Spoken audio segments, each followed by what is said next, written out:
200 रुपयासाठी मुख्यमंत्री एकनाथ शिंदे यांच्या कार्यालयात काम करणाऱ्या शिपायाबरोबर अतिशय भयंकर घटना घडली।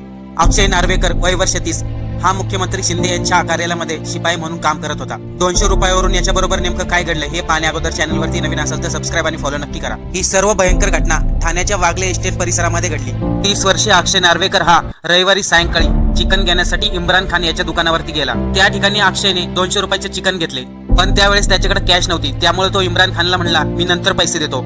त्या कारणावरून दोघांमध्ये वाद झाला, तरी अक्षयने दुसऱ्याच्या मोबाईलवरून इम्रान खानला 200 रुपये पाठवले। त्यानंतर अक्षय नार्वेकर आणि आकाश साबळे हे दोघं मित्र घरी जात असताना त्या दोघांवरती धारदार शस्त्र आणि लोखंडी रॉडनी हल्ला केला। यामध्ये दोघेही मित्र गंभीर जखमी झाले, परंतु अक्षय नार्वेकरला हॉस्पिटलमध्ये नेला असता डॉक्टरांनी त्याला मृत घोषित केले। पोलिसांनी या घटनेची चौकशी केली तेव्हा स्पष्ट झालं की इम्रान खान, सलीम खान, फारुख बागवान, नौशाद बागवान या सर्वांनी मिळून अक्षय आणि आकाशवरती हल्ला केला। या प्रकरणी पोलिसांनी या चौघांनाही ताब्यात घेतले।